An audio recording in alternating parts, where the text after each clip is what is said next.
네, 저와 여러분이 한 절씩 교독하시고 마지막 절은 함께 읽겠습니다. 모세가 모압 평지에서 느보산에 올라가서 여리고 맞은편 비스가 산꼭대기에 이름에 여호와께서 길앗 온 땅을 단까지 보이시고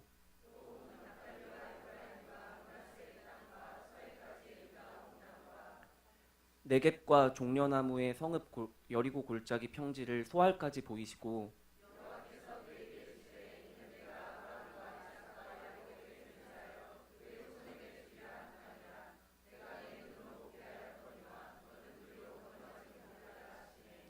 이에 여호와의 종 모세가 여호와의 말씀대로 모압 땅에서 죽어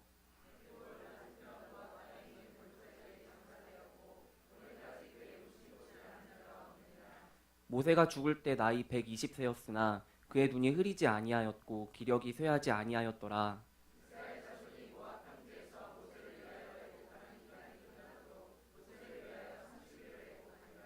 모세가 눈의 아들 여호수아에게 안수하였으므로 그에게 지혜의 영이 충만하니 이스라엘 자손이 여호와께서 모세에게 명령하신 대로 여호수아의 말을 순종하였더라.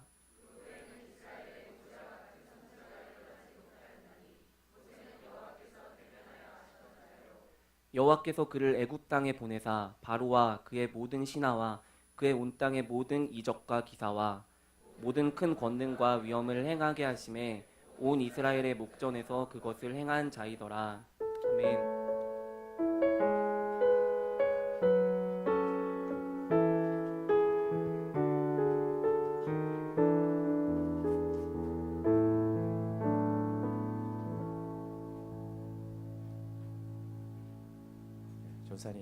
전사님 넘겨주세요.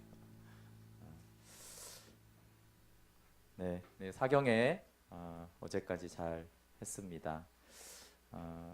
오늘은 신명기를 이제 마무리하면서 신명기 34장이 되게 좀 큰 은혜가 되었습니다. 접촉이 잘 안 되더라고요.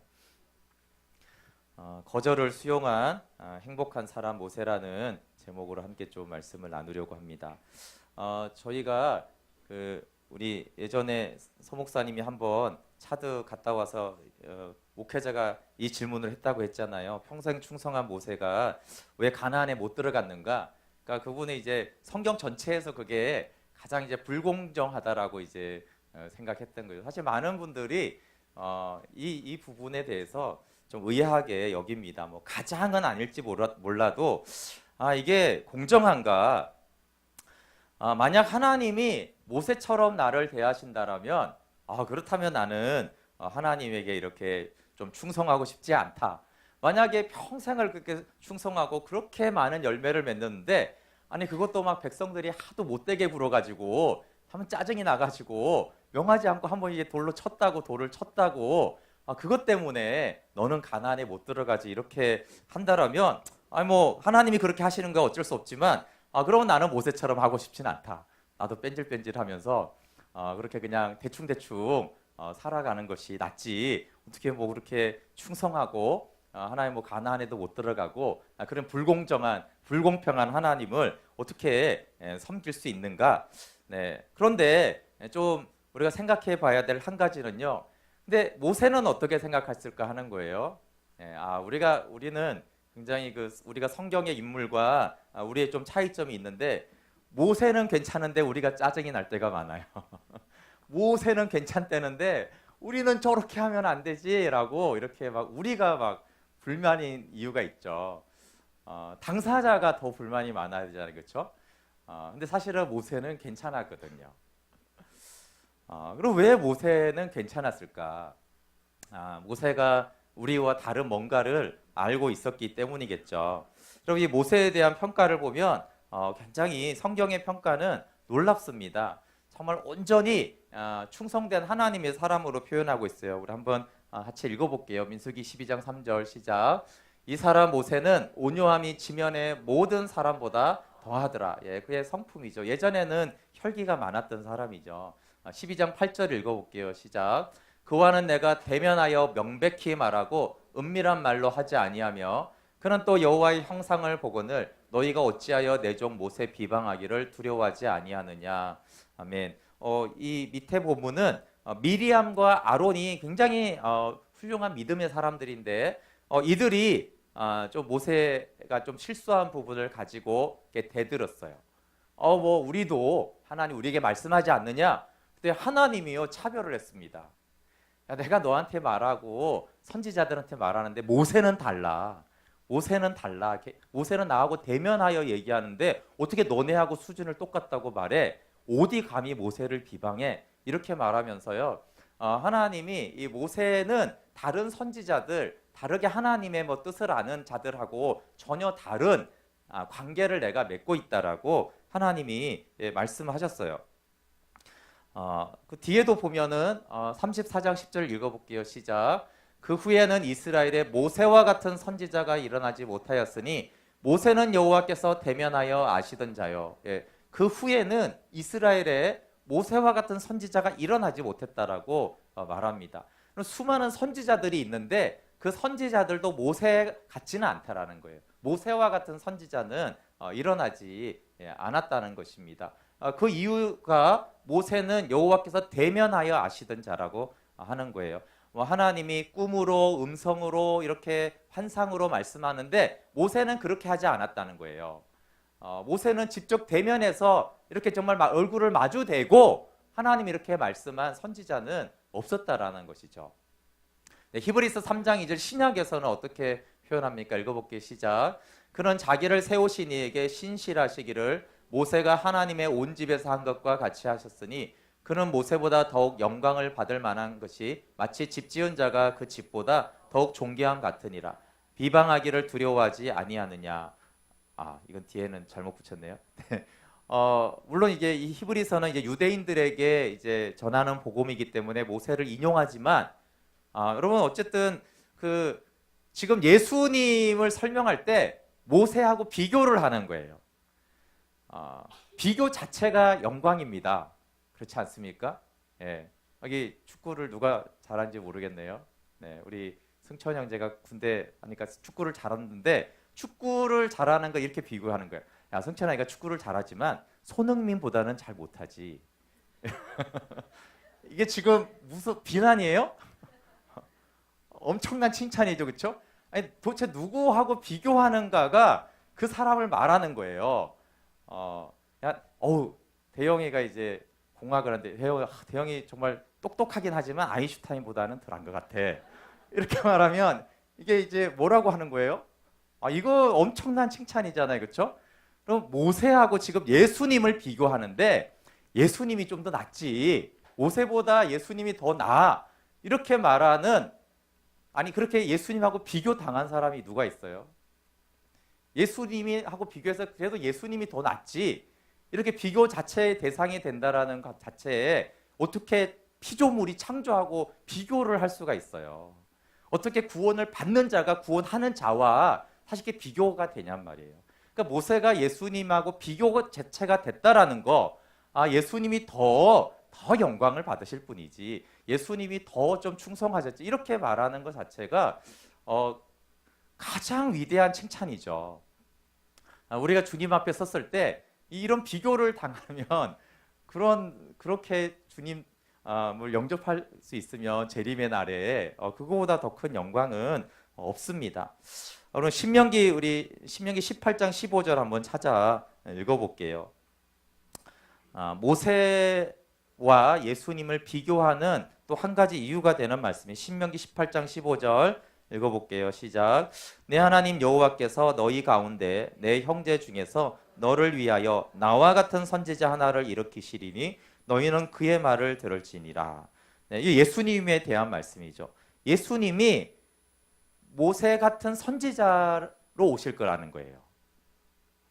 그러니까 모세가 그런 평가를 받은 거예요. 모세와 같은 선지자가 일어나거든. 그가 메시아인데 그의 말을 들어라 이렇게 말을 한 것입니다. 예수님이 모세와 같은 선지자로 오셨죠. 물론 모세보다 더욱더 영광받을 자로 왔지만 이런 평가를 신구약에서 받은 모세와 같은 사람이 흔치 않죠. 대단한 영광입니다. 그런데 문제는 이렇게 신구약에서 충성되고 신실하다고 하는 모세가 거절당했다라는 것이에요. 그것이 이제 우리가 아이러니한 것이죠. 여러분 신명기 3장 23절 우리 앞으로 가서 한번 신명기 3장 23절부터 26절을 읽어볼게요. 이렇게 충성된 모세가 하나님께 가나안 땅에 좀 들어가게 해달라고 간구를 해요. 근데 하나님이 거절하시죠. 그 내용이 신명기 3장 23절부터 26절에 있어요. 같이 읽어볼게요. 시작. 그때 내가 여호와께 간구하기를 주 여호와여 주께서 주의 크심과 주의 권능을 주의 종에게 나타내시기를 시작하셨사오니 천지간에 어떤 신이 능히 주께서 행하신 일 곧 주의 큰 능력으로 행하신 일같이 행할 수 있으리이까 구하옵나니 나를 건너가게 하사 요단 저쪽에 있는 아름다운 땅 아름다운 산과 레바논을 보게 하옵소서 하되 여호와께서 너희 때문에 내게 진노하사 내 말을 듣지 아니하시고 내게 이르시기를 그만해도 족하니 이 일로 다시 내게 말하지 말라.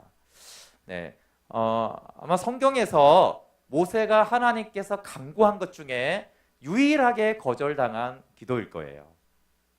네, 모세가 하나님께 구했을 때 물론 하나님이 먼저 어떤 기적을 행하시기도 하셨지만 모세가 하나님 물이 없어요. 하나님 홍해가 있어요. 뭐 이렇게 했을 때 다 모세의 기도를 들어줬죠. 특별히 금송아지를 만든 이후에 하나님이 진멸하리라라고 했을 때 모세가 하나님 이 백성을 진멸하지 마십시오라고 했을 때 하나님이 이미 선포한 진리신 그분이 선포한 말까지도 돌이키면서까지 모세가 간구하고 요청하는 것을 들어줬어야 그렇게 모세가 이렇게 말하면 그냥 대면하여 아는 사이니까 대면하여 아는 사이라는 게 그냥 얼굴만 마주대한다는 게 아니잖아요. 그렇죠? 그의 요청을 언제든지 들어주는 관계였다는 거예요. 그런데 그 모세에게 하나님이 유일하게 거절하셨어요. 근데 뭐 기도 내용도 굉장히 좋아요. 또 천지간에 주께서 행한 일 같이 누가 하겠습니까? 이렇게 굉장히 기도 내용도 바람직한데 기도를 거절했을 뿐만 아니라 이 뒤에 말까지 붙여 그만해도 족하니까 다시는 이걸로 내게 말하지 말아라. 아유, 우리의 기도 여러분 기도 거절당한 적은 많으시죠? 혹시 주님이 이렇게까지 말한 적 있어요? 야, 그 기도는 다시 하지 마. 그만해. 이렇게까지 또 거절을 또 하는 경우는 또 흔치 않죠. 근데 거절이 굉장히 분명한 거절이었어요. 근데 이제 거절당한 이유가 무엇인가에 대해서 민수기에서는 그 사건을 이렇게 말합니다. 같이 읽어볼게요. 20장 시작.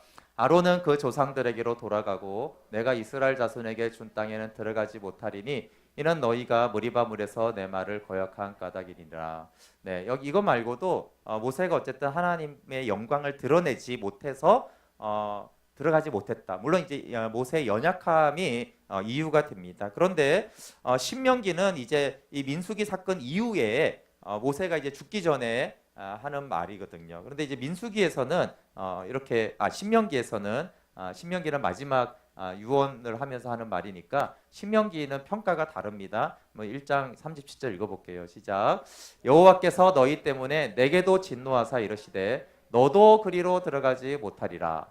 네, 신명기에서는 모세가 내 잘못 때문에 못 들어가는 게 아니라 너희 때문에 너도니까 뭐예요? 그 악평을 해서 불평해서 들어가지 못했던 자들이 있잖아요. 그렇죠?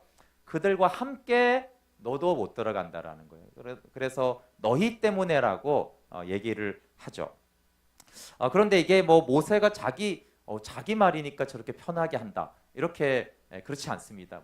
모세 입장에서 억울하니까 모세 잘못인데 니네 잘못이야 이렇게 모세가 말하는 것이 아니에요. 물론 진리기 때문에 진리기도 하고 한참 뒤에 시편에서도 신명기의 해석을 지지하고 있습니다. 같이 읽어볼게요. 106편 32절 시작. 그들이 또 머리바 물에서 여호와를 노하게 하셨으므로 그들 때문에 재난이 모세에게 이르렀나니. 예, 이렇게 그들 때문에 이스라엘의 죄 때문에 재난이 모세에게 임했다. 이스라엘의 죄악 때문에 모세가 가나안에 들어가지 못했다. 이렇게 밝히고 있습니다. 신약도 이런 관점이 있죠. 왜냐하면 신약에서 모세는 온전히 신실하게 충성된 사람이라고 하기 때문입니다. 그리고 우리가 상식적으로 생각해도 그게 맞죠. 왜냐하면 모세가 죄 때문에 가나안에 못 들어갔다면 그 가나안에 들어간 수십만의 이스라엘 백성들은 뭐예요?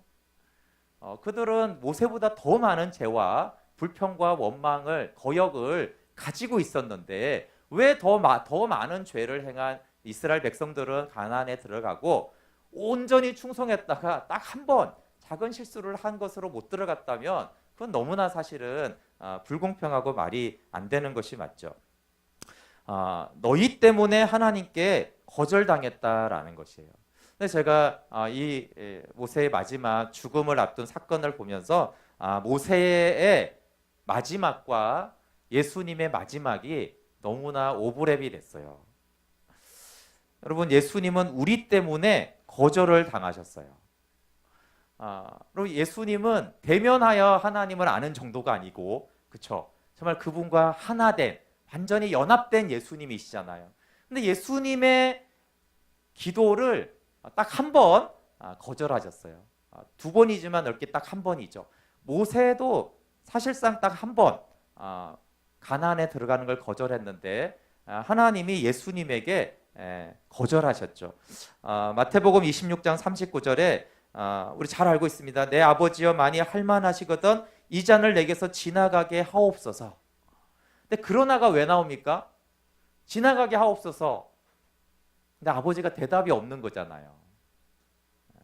침묵으로 거절하신 거죠. 그러니까 예수님이 그러나 나의 원대로 마시고 아버지의 원대로 하시옵소서.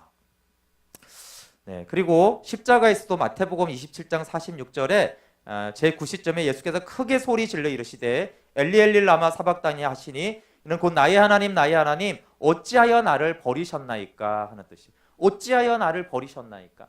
버렸다는 것은 아버지의 거절을 말하는 것이죠. 늘 용납하고 품어주고 함께했던 아버지가 예수님을 거절하신 거예요. 근데 예수님이 왜 거절을 당했습니까? 우리의 죄악 때문에, 우리의 죄 때문에, 우리 때문에 예수님이 거절을 당하신 것입니다. 모세가 일평생 하나님께 부름받고 하나님을 알면서 하나님을 사랑하고 하나님께 순종했어요. 그런데 모세의 마지막 사랑의 고백이 뭐냐면 거절과 죽음을 수용하는 거예요. 우리 본문이니까 우리 신명기 34장 4절 한번 읽어볼게요. 이제 이 모세가 마지막 인생의 마지막이죠. 정말 마지막에서 어떻게 하나님을 향해서 사랑을 고백하는지 34장 4절부터 7절 같이 읽어볼게요. 시작. 여호와께서 그에게 이르시되 이는 내가 아브라함과 이삭과 야곱에게 맹세하여 그의 후손에게 주리라 한 땅이라. 내가 내 눈으로 보게 하였거니와 너는 그리로 건너가지 못하리라 하시매 이에 여호와의 종 모세가 여호와의 말씀대로 모압 땅에서 죽어 벳부올 맞은편 모압 땅에 있는 골짜기에 장사되었고 오늘까지 그의 묻힌 곳을 아는 자가 없느니라. 모세가 죽을 때 나이 120세였으나 그의 눈이 흐리지 아니하였고 귀력이 쇠하지 아니하였더라. 저는 이게 여러분 이제 모세가 이제 죽어요. 그럼 우리가 사람도 이렇게 유언이라는 걸 하잖아요. 마지막으로 하고 싶은 거 없어라든가 마지막으로 해주고 싶은 말이 있잖아요. 그러면 이제 하나님이 모세에게 이제 물론 천국에서 얘기할 수 있다 그렇지만 이 땅의 마지막에서 하나님이 모세에게 뭔 말을 좀 해줘야 될 것 같아요. 여러분 저희 교회에서 만약에 정말 모세처럼 충성된 한 교인이 이제 임종하게 됐어요. 이제 오늘 죽어요. 그럼 제가 무슨 말을 해줘야겠어요? 그럼 모세한테 해줄 말이 얼마나 많아요, 그렇죠? 야, 너 진짜 고생 많았다. 야, 너 바로 앞에서도 당당했지. 너 그렇게 이스라엘 백성들이 그렇게 괴롭히고 그렇게 못 살게 구는데도 너 정말 인내 잘했다. 아니 해줄 말이 얼마나 많아요, 그렇죠? 근데 이제 바로 이제 오늘 죽는데 하나님이 해주는 말은 모세야, 저 가나안 땅을 봐. 근데 너 글로 못 들어갈 거야. 아니 무슨 일부러 상처 주려고 그래요? 일부러 뭐 생채기 내겠다는 거예요? 이제 마지막 죽는 날에 무슨 억하심정이 있을까요? 왜 이 말을 굳이 하고? 왜냐하면 이 말이 이미 예전에 끝난 말이거든요. 모세가 뭐 강구하고 있지도 않고. 그런데 굳이 그 얘기를 들춰내서 모세야 너는 들어가지 못할 거야 이런 말을 왜 굳이 하고 그럼 이제 죽어라 이렇게 해야 될까요? 좀 이해 안 가죠? 그리고 7절에서는 또 한 가지를 밝히는데 모세의 눈이 흐리지 않고 귀력이 쇠하지 않았다는 거예요. 나이는 120세로 굉장히 많은데 그럼 나이가 중요합니까? 기력이 왕성하고 눈이 쇠하지 않고 총기가 분명하고 영성이 충만하고 사역은 계속 엄청 비상하고 있잖아요. 사실 전성기입니다, 여러분. 건강하죠? 지성, 영성, 리더십 모든 게 탁월하잖아요. 전쟁하면 이기고 그렇잖아요. 거의 뭐 모세가 겸손해서 그렇지 절대 권력이 있지 않습니까? 모세 정도의 권능이면. 그런데 굳이 성경은 7절에 눈이 흐리지 않고 귀력이 쇠하지 않았는데 죽어라 또 이랬다는 거예요. 모세야 힘들지. 아유 자꾸 아파가니까 그만 죽어라 이렇게 말하는 게 아니고 너 멀쩡하지? 근데 오늘 죽어 이렇게 말씀한 거죠. 이 두 가지가 다 좀 아이러니한 것이죠. 근데 제가 5절 말씀이 참 은혜가 됐어요. 또 참 어려운 말씀이기도 하죠. 여러분 5절 34장 5절 한번 읽어볼게요. 시작. 이에 여호와의 종 모세가 여호와의 말씀대로 모압 땅에서 죽는 거는 성경에 무지 많이 나오고 우리 인생에 굉장히 늘 있는 거잖아요, 그렇죠? 근데 저는 이렇게 말씀대로 죽는 사람이 누가 있었나 이런 생각이 됐어요. 말씀대로 누가 죽었죠? 그러니까요. 그냥 사람들 다 그냥 죽잖아요. 그냥 죽잖아요. 물론 이제 아담은 이제 범죄해서 이제 죽게 되었지만 하여튼 그 이후로부터는 그냥 죽는 거예요. 근데 모세는 여호와의 말씀대로 죽었어요. 말씀대로. 여러분 말씀대로 사는 것, 말씀대로 충성하는 것, 말씀대로 영혼을 구원하는 것 굉장히 중요하고 훌륭한 일이에요. 근데 훨씬 더 하나님을 사랑하는 것이 뭐냐면 말씀대로 죽는 거예요. 말씀대로 죽는 거. 말씀대로 산 사람보다 훨씬 적은 사람이 말씀대로 죽은 사람이에요. 누가 말씀대로 죽을까요? 그럼 최고 최대의 사랑이 거절과 죽음을 수용한 십자가예요. 그리고 아까 말씀하신 대로 예수님은 말씀대로 죽으셨어요. 그래서 이 모세는 정말 예수님의 마지막 그 십자가의 죽음에 연합돼서 그 십자가의 예수 그리스도를 증거하는 사람이 된 것입니다. 그럼 십자가는 말씀대로 사는 것입니까? 말씀대로 죽는 것입니까? 물론 예수님은 이 땅에 오셔서도 늘 말씀대로 순종하셨어요. 그렇죠? 그렇지만 하나님이 예수님에게 받은 최고 최대의 사랑과 순종은 뭐였어요? 그분이 공생에 머리 둘 곳도 없으셨고 그렇죠? 비난도 받으셨고 그런데 하나님이 예수님에게 받은 최고 최대의 사랑은 말씀대로 죽는 거였어요.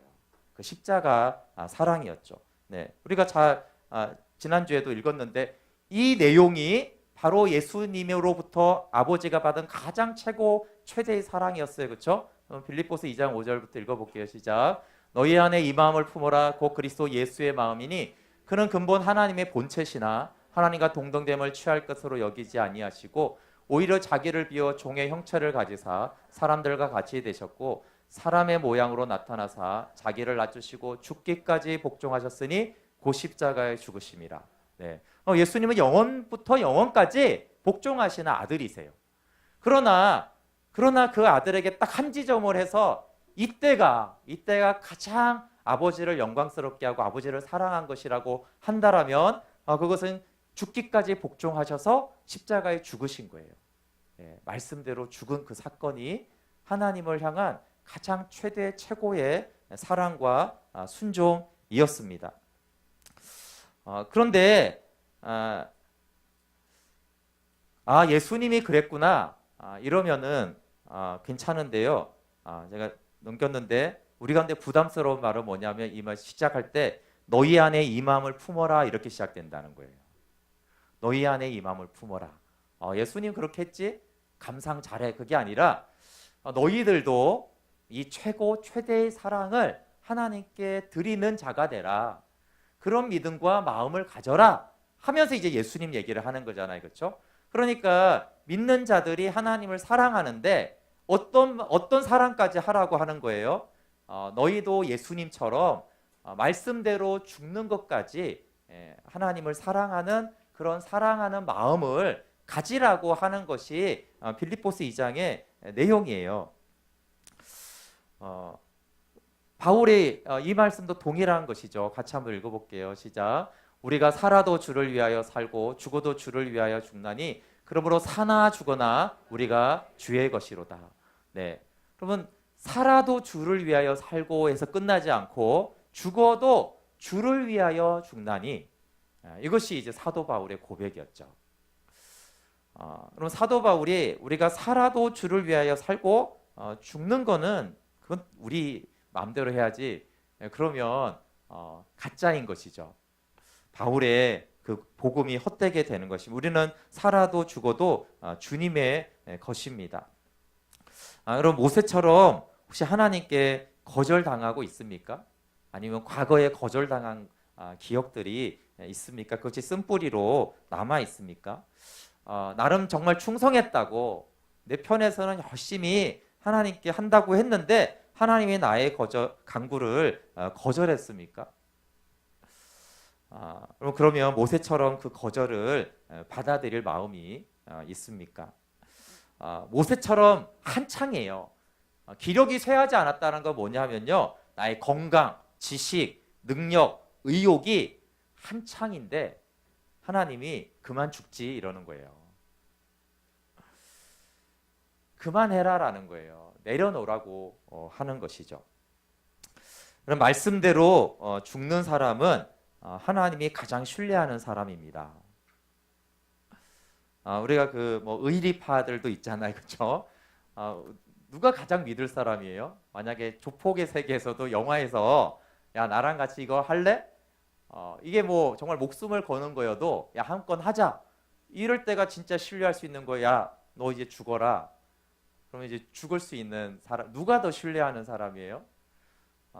여러분 모세는 하나님이 가장 믿었던 사람이에요.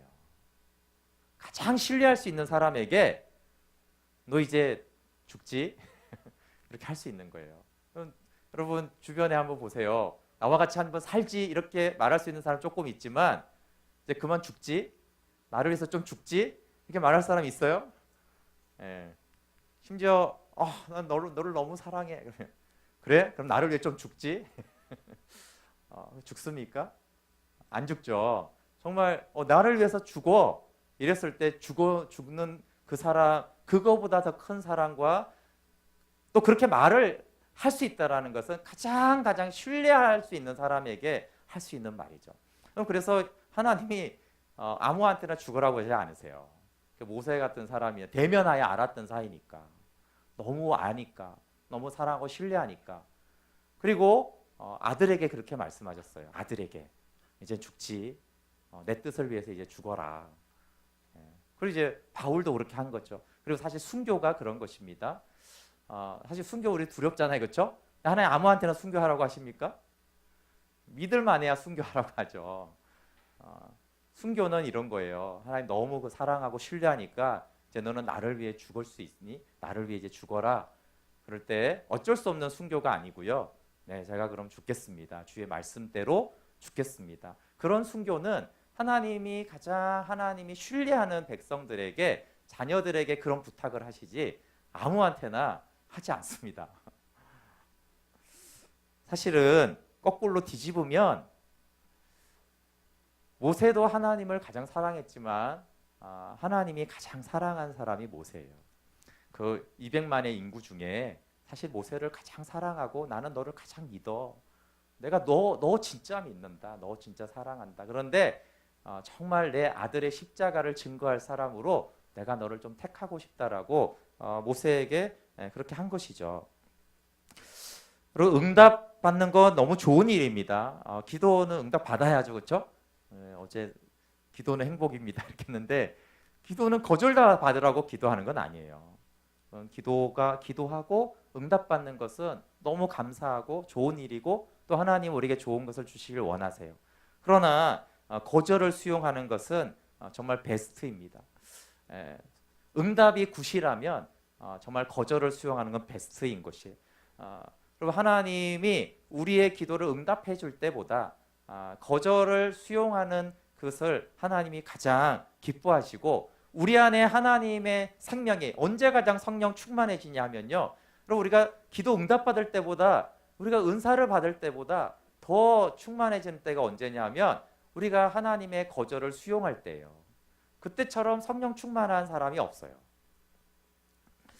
여러분, 우리가 순종 후에 잘 알고 있습니다. 순종 후에 우리가 무엇이 남습니까? 자기 주장이냐 자기 부인이냐라고 했을 때, 순종 후에 자기 부인이 남아있는 사람과 순종 후에 자기 주장이 남아있는 것이 사실은 그 사람의 중심이 무엇이냐를 결정하는 것 아니겠습니까? 그럼 충성하고 헌신하고 희생하고 섬기고 나서 마지막이 자기의와 자기 주장과 자기 고집과 탐심이라면, 이렇게 막 늑대처럼 저렇게 내가 이렇게 했으니까 내가 탐심을 부린다라면 무엇이 남겠습니까?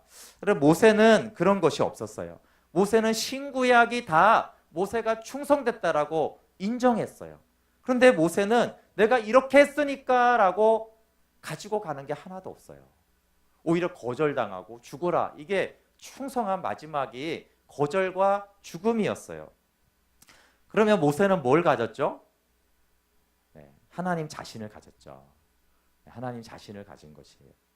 네, 어제 그 사경회 끝나고 유동표 목사님 했는데 제가 이제 마지막으로 이렇게 좀 나눈 것이 뭐 절대적으로 없는 사람은 없겠죠. 근데 그럼 가장 고차원의 신앙생활은 자의식이 없는 거예요. 네, 주님 품 안에 있기 때문에 내가 나를 의식하지 않. 나는 있는데 내가 나를 의식하지 않. 찬송가에도 그렇죠? 세상도 나도 간 곳 없고 오직 구속한 주만 보이도다. 그것이 이제 가장 성숙한 하나님 가장 기뻐하는 신앙이거든요. 근데 이 자의식이 없는 것, 충성된 사람이 자의식이 없다.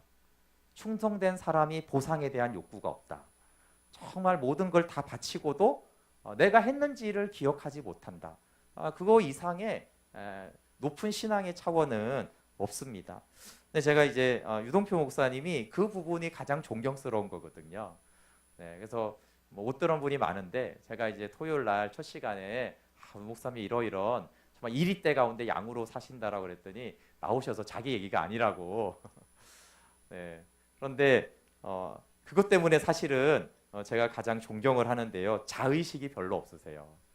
여러분, 그 충성하고 봉사한 사람, 섬긴 사람만 이 자기 주장이 강할까요? 보통 사람은 어떻게 자의식이 많이 강한지 아십니까? 자기 주장이? 네, 이런 겁니다. 내 나이가 얼만데? 아니 그냥 오래 산 걸로 자기가 막 자기 주장을 합니다. 근데 그러면 어르신들만 그럴까요? 네. 아마 우리 주성이가 주원이한테 그럴걸요? 야, 나이가 내가 얼만데 네가 그러면 안 되지. 이거 할 거예요. 애기들도 합니다. 애기들 서열 굉장히 분명합니다. 딱 놀이터에서 만나면 너 몇 살이야? 딱 물어봅니다. 야다가 거의 그랬거든요. 딱 만나면 너 몇 살이야? 난 나이 많잖아요. 그러면 언니 이렇게 하고요. 너 몇 살이야? 그리고 동생이 그러면 이렇게 이거 애기들도 있고 어른들도 있어요. 아니 뭐 나이가 뭐 한 거 없잖아요. 근데 그거 가지고도 자기를 주장하고 밥 몇 그릇 더 먹었다고 지금 자기 의의를 주장하는 거예요. 밥 몇 그릇 먹은 것 때문에 너는 내 말을 들어야 돼. 나를 존경해야 돼. 이런 게 사람이잖아요. 뭐 커리어, 쓸데없는 커리어. 내가 어디 다니는데, 어디 나왔는데. 그래서 뭘 공헌했어요? 아니 거기 나와서 뭘 공헌을 해야죠. 나한테나 교회나 사회에. 근데 그냥 나왔어요 거기를. 그래서 어쩌라는 거예요 거기 나와서. 근데 내가 어디 출신이라고 자꾸 그래요. 그러면서 대접하라 이거 나를. 인간이 그 정도로 쫀쫀하게 자기를 주장하고 대접받고 교만한 인간이에요. 근데 하물며 막 희생하고 봉사하고 막 모세는 죽이려고 대드는데 다 죽이겠다는데 자기를 던져서 생명책에 자기를 지워달라고 하면서 구원하지를 않나? 이렇게 자기를 희생한 사람이 어떻게 자의식이 없겠어요? 그런데 자의식이 없는 사람이 가장 훌륭한 사람이에요. 제가 유동표 목사님을 가까이 이제 봐서 얘기하는 거잖아요. 나이, 경력, 커리어, 선배 어떻게 했는데 이런 얘기를 하지도 않고 느끼지도 않아요. 말했지만 뭐 늦게 끝나고 그래도 뭐 다 차 있는데 후배들이 다 차로 태워주면 되잖아요.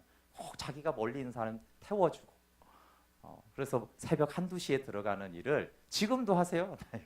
보통 나이가 많으면 그런 거 안 하잖아요. 그렇죠?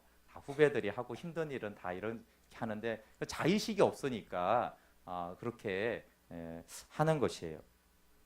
여러분 근데 어떻게 그러면 이 순종 후에 교만이 아니라 겸손이 남겠습니까? 그것은 34장 10절에 이미 말씀하고 있어요. 34장 10절에 모세에 대한 평가와 이유가 다 같이 나와 있기 때문에 34장 10절을 한번 읽어볼게요. 시작.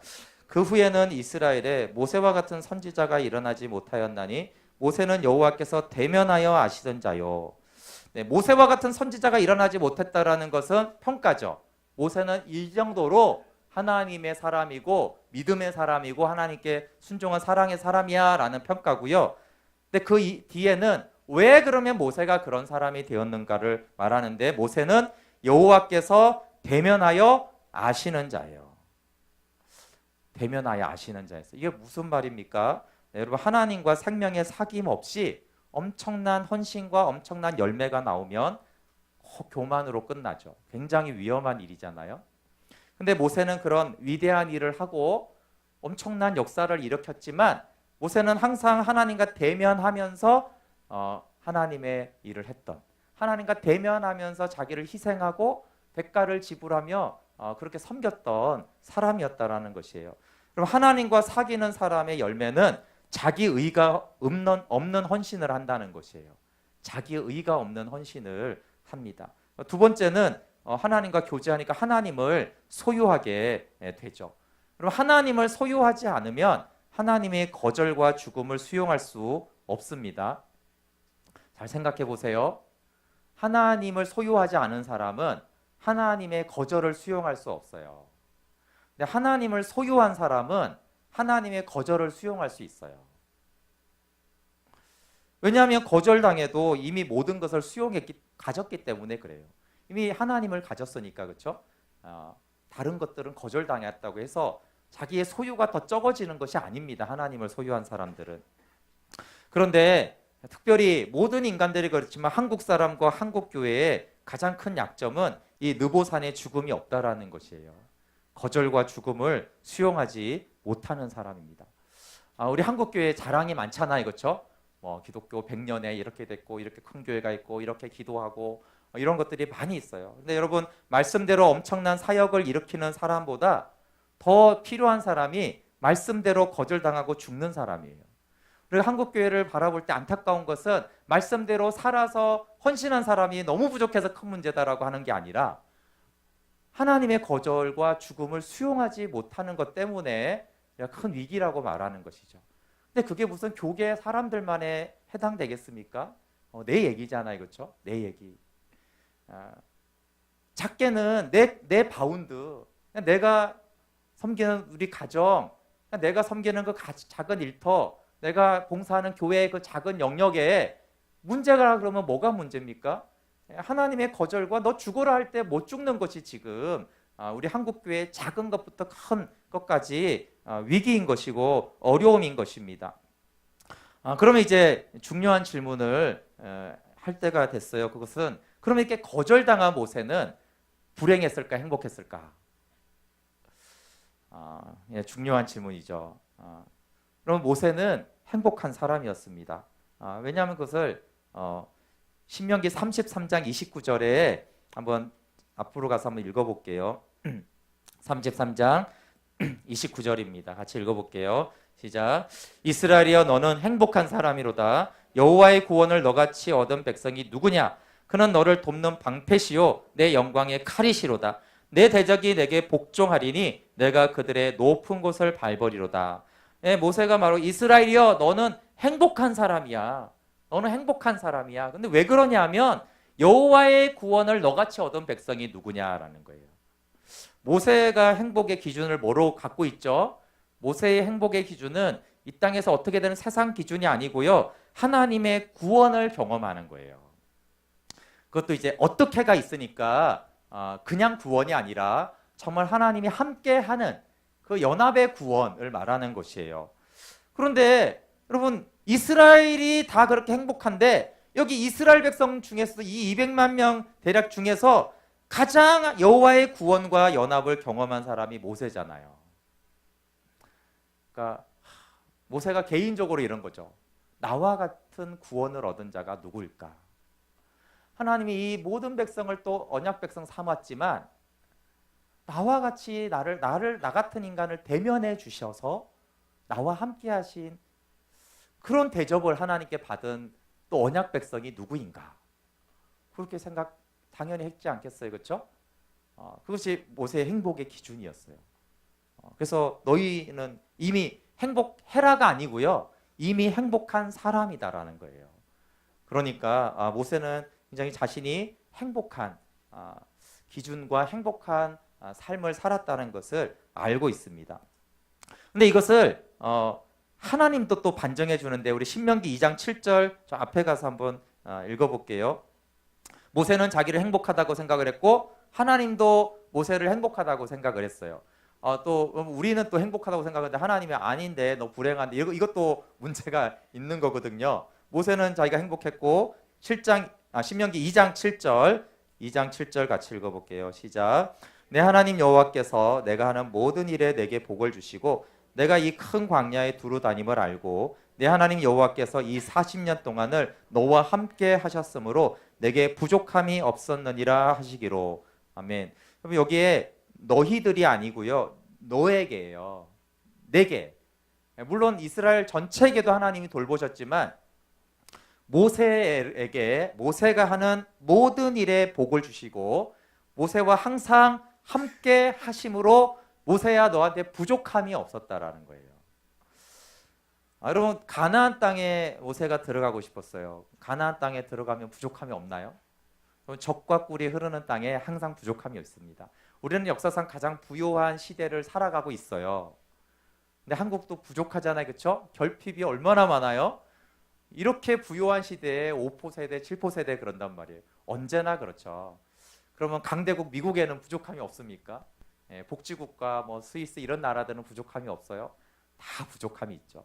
그런데 모세는 광야에서 부족함이 없었어요.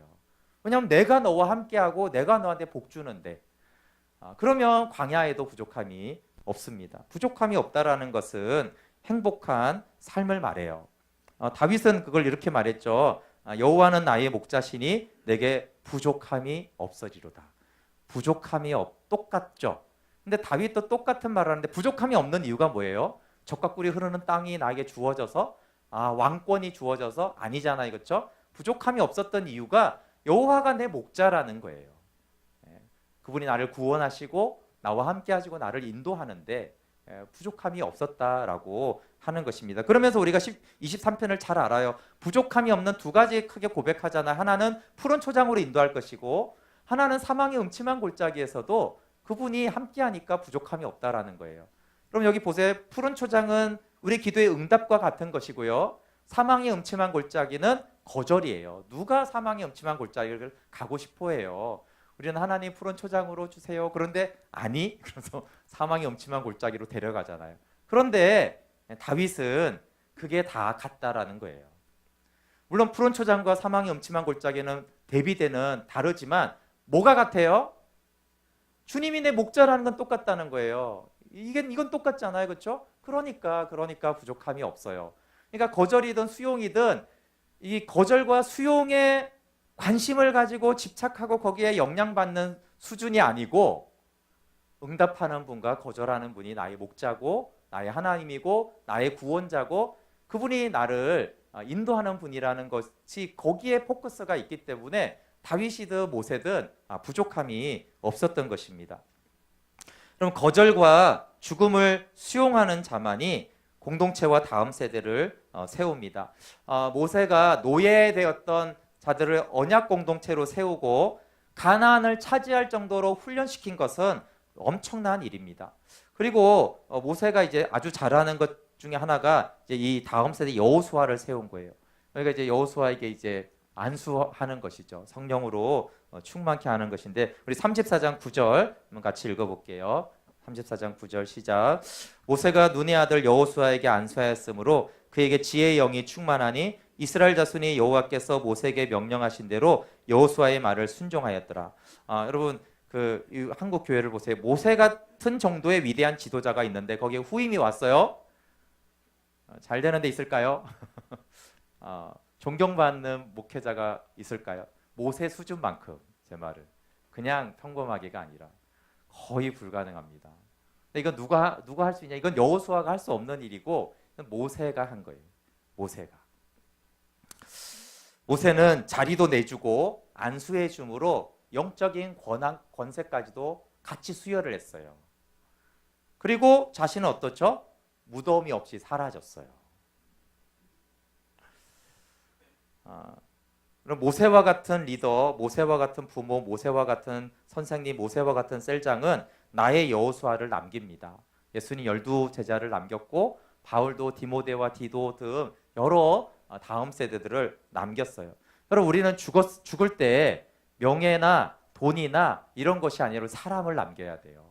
하나님의 사람을 우리가 남겨야죠. 그럼 우리는 개인적으로도 잘 살았고 이제 마지막도 잘 죽는 거예요. 다음 세대가 있으면. 그럼 공동체와 다음 세대를 세우고 싶으면 거절과 죽음을 수용하는 사랑을 해야 합니다.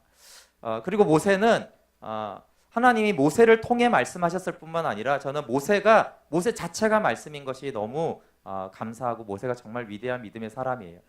여러분 제가 이렇게 말을 하잖아요.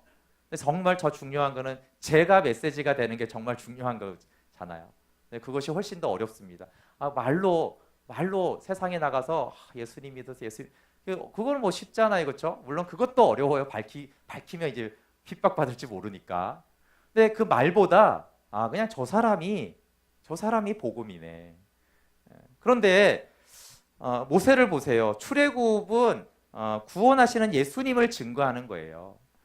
광야에서 인도하는 모세를 보면은 아무것도 없는데도 공급의 통로가 되고 끊임없이 불평하고 원망하는 그들을 인내하며 오히려 사랑하고 품어주는 예수님을 드러내고 있잖아요. 여러분 신명기는 어디하고 아주 같냐면요. 요한복음 13장부터 17장까지 하고 너무 비슷해요. 예수님이 십자가에 바로 죽기 전에 제자들에게 한 말씀과 모세가 이제 죽기 전에 온 이스라엘 백성들 모아놓고 신명기 말씀하고 그리고 어떻게 해요? 신명기 말씀하고 모세 죽고요. 17장까지 예수님 말씀하시고 십자가로 가셔서 죽으세요. 말씀대로. 다 모세의 삶이 예수님과 얼마나 예수님의 삶을 드러내는지 모릅니다. 여러분 하나님의 사람들은 말만이 아니라 삶이 메시지가 돼야 되는데 우리가 사도행전 1장 8장을 잘 하잖아요. 오직 성령이 너에게 임하시면 뭐라고 그랬어요? 말을 잘할 거야 그러지 않았고요. 증인이 될 거라고 했어요. 증인. 그 사람 자체가 증거가 되는 것입니다. 근데 어제 유 목사님이 증인에 대해서 이렇게 말씀하는 게 저에게 굉장히 좀 인사이트가 됐는데요. 그럼 증인이 법정에서 판결을 좌우하는 사람이 증인이라는 거예요. 판사가 판결을 하잖아요. 그렇죠? 또 변호사가 변호를 합니다. 그런데 이 증인이 판사와 변호사와 검사만큼 판결에 영향을 미치는 사람이 증인이라는 거예요. 그러니까 분명한 증인이 있으면 아무리 판사여도 그렇게 판결을 할 수밖에 없다라는 것이 제가 그러면서 그럼 재판장은 하나님이시잖아요. 그렇죠? 변호사는 예수 그리스도예요. 그런데 한낱 우리 같은 증인이 이 법정에 판결을 좌지우지할 만큼의 중대성이 성령을 받은 증인된 우리의 역할이라는 거예요. 그렇구나. 그렇게 생각하니까 왜 예수님이 너희는 증인이 되리라 한 말이 중요한 거예요. 야, 내가 변호사잖아. 근데 있잖아, 니네가 증인이 돼야 돼. 내가 변호해 줄 수 있는 것도 한계가 있어. 그렇잖아요. 변호사가 다 구원하면 아니잖아요. 아무리 탁월해도 이 증인이 이게 이상하게 뭐 죄가 확실한데 변호사가 어떻게 걱정을 계속 해줘요. 니네들이 증인이 돼야지. 그러면 내가 가서 그들을 구원할 거야. 니네들이 증인이 돼야 돼. 그래야지 내가 아버지께 변호를 해줘서 내 아들의 피로, 내 피로 구원해 줄 수 있는 거야. 근데 증거가 없어. 증인들이 없어. 다 유죄가 확정인데 변호사인 나도 모든 구원의 길을 열어놓고도 어쩔 수 없다. 내가 변호를 해줄 수 없다. 증인이 얼마나 중요합니까? 근데 모세는 삶이 증인이 된 사람이에요. 증인. 그래서 이런 삶으로 증인이 필요한 것이죠. 마지막으로 여러분, 모세의 마지막 죽음이 불쌍해 보이십니까? 영광스러워 보이십니까? 이거 아주 중요한 거예요. 여러분, 십자가와 생명이 안 보이면 모세는 불쌍합니다. 평생 광야에서 고생하다가 죽었어. 이렇게 이제. 네. 여러분, 우리는 우리의 어리석음으로 하나님이 거절해도 하나님 원망하는 사람이에요. 그런데 십자가와 생명이 보이면 모세의 죽음이 영광스럽구나, 이것을 알게 됩니다. 한번 바울의 마지막 고백 한번 같이 읽고 마무리할게요. 시작. 전제와 같이 내가 벌써 구워지고 나의 떠날 시각이 가까웠도다. 나는 선한 싸움을 싸우고 나의 달려갈 길을 마치고 믿음을 지켰으니 이제 후로는 나를 위하여 의의 면류관이 예비되었으므로 주곧 의로우신 재판장이 그날에 내게 주실 것이며. 네, 바울의 우리가 삶을 복종을 잘 압니다. 그런데 사실 순교라는 것은 거절을 말합니다. 우리 사람의 생명에 대한 거절을 말하는 것이잖아요. 근데 그 거절을 바울이 그대로 수용하는 것을 볼 수가 있습니다. 여러분, 뭐 그것만 있습니까? 여러분, 세례 요한 광야에서 외치는 소리, 어떻게 이제 그 인생이 마무리됩니까? 우리 한국 교회에 참 너무 감사한 분들, 주기철 목사님, 손양 목사님, 이런 분들이 다 사실 동일한 믿음의 길을 걸어가는데, 이분들의 공통점은요, 엄청난 충성, 헌신, 열매 있었죠, 당연히 이분들에게. 그런데 이분들의 공통점은 거절과 죽음을 수용한 거예요. 거절과 죽음을 수용한 것입니다. 이런 말씀들이 우리가 영광스럽게 보이면 좋겠어요. 여러분, 너무나 큰 사역과 교회 수십만의 사람들을 구원하는 것보다 저는 주기철 목사님이나 손양호 목사님을 더 존경해요. 물론 저분들도 사역을 잘하셨어요. 그렇지만 저분들이 거절과 죽음을 말씀대로 수용했을 때 하나님이 받으실 그 영광과 보이지 않는 그 영적인 세계의 변화는 이루 말할 수 없는 것입니다. 하나님이 얼마나 기뻐하셨겠습니까? 여러분, 실질적으로 가나안 땅에 들어가는 이스라엘 백성들처럼 살래? 아니면 너는 모세처럼 살래? 하나님이 우리에게 질문한다면 그럼 뭘 선택하시겠어요? 저는 모세처럼 살 거예요. 근데 제가 그 고백했을 때 사실 눈물이 이렇게 찔끔 나더라고요. 그런데 여러분, 여호수아 말고요, 그냥 백성들 말하는 거예요. 가나안에 들어간 백성들 신나잖아요, 그렇죠? 막 이기고 차지하고 막 자기 기업이 될 거잖아요, 결국. 뭐 영적인 복이기도 하고 또 이 땅에서도 복이기도 한데, 그 이스라엘 백성들의 삶과 모세의 삶을 대비해 보면은 정말 땅의 가치로는 모세가 안 됐지만 하늘의 가치로는 모세는 가장 영광스러운 삶과 가장 행복한 삶을 살았던 믿음의 사람입니다. 말씀대로 우리가 살아야 되는데 말씀대로 죽는 것이 위대한 신앙이고, 그것은 하나님께만이 아니라 공동체에도 유익하고 자기 자신의 영혼에게도 가장 행복하고 영광스러운 선택입니다. 네, 우리 함께 찬양하고 기도하겠습니다.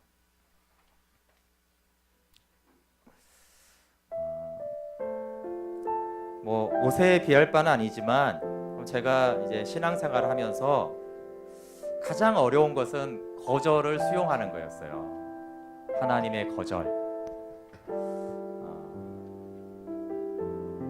하나님이 응답하시면 충성할 수 있죠. 응답하시면 기도할 수 있잖아요.